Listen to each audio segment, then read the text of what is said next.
मुख्यमंत्री बनने के बाद काफी समस्याओं का सामना करना और मेरे राजनीतिक जीवन में बड़ी समस्याएं आई। पहले समस्या आई आर्थिक समस्या। हमारे राज्य की आर्थिक स्थिति इतनी गंभीर थी, उससे हम निपटने में थोड़े से कामयाब हुए।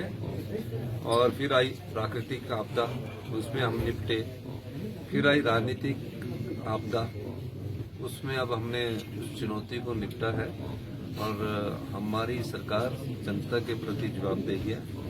और मैं तो विपक्षी दल भारतीय जनता पार्टी से भी कहूंगा, जो हिमाचल के जो लोग सत्ता का सुख पालने की सपने देख रहे हैं, हमें 5 साल के लिए मैंडेट दिया है। इस मैंडेट को आप मत चुराइए, इसमें हमें काम करने दीजिए। और जनता की अदालत में फिर हमारे खिलाफ जब आप जाएंगे और जनता की अदालत में जाकर आप उनसे सवाल पूछिए, तभी इसका लेकिन उचित जवाब मिलेगा। लोग ये सोच रहे होंगे, आप बीजेपी पर आरोप लगा रहे हैं, लेकिन बागी तो आपके 6 विधायक हुए, उसकी क्या वजह रही है? उसकी वजह मुझसे ज्यादा तो आप जानते पूरे हिंदुस्तान में क्या वजह रही है।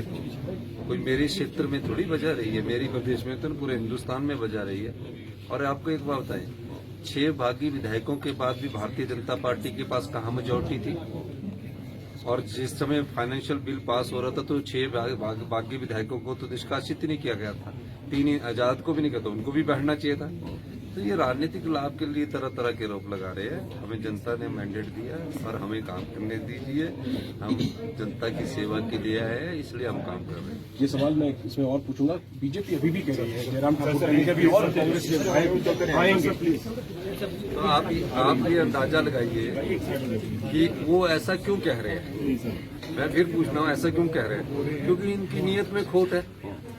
वो फिर सोच रहे हैं कि हम फिर प्रलोभन देकर कहीं ना कहीं मौका देख रहे होंगे। कांग्रेस में जो दरार है सर, जो दरार खुलकर के फिर से दिखी बीते 2 दिनों में, वो क्या भर गई है? वो सब कुछ अब ठीक हो गया है क्या? ये लोगों के मुझे दिखाइए कि कहाँ दिखी 2 दिन में दरार। मैं भी उसका जवाब दूं। जो 34 विधायक थे उसमें कहाँ नजर आई?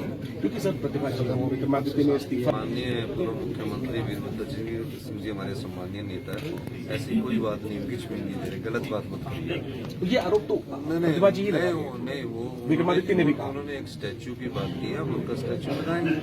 अब कई जगह राज्य के नेताओं के स्टैच्यू लगते हैं, कई जगह राष्ट्रीय नेताओं के स्टैच्यू लगे।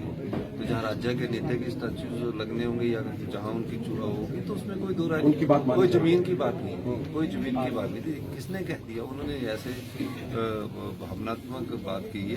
मैंने उनसे बात करूंगा, उनके वो ऐसा मेरे और उनके बीच में कई बार तक वो मुझसे बात करते रहते हैं।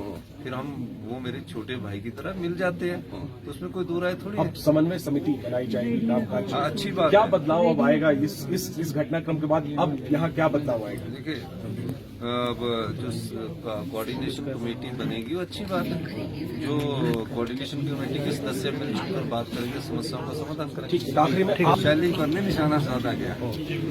जो लोग गए हैं उनके बारे में हिमाचल की जनता अच्छी तरह जानती है। मेरे बारे में आप 5 साल तक मुख्यमंत्री रहेंगे, वो तो जवाब हाईकमान देता है।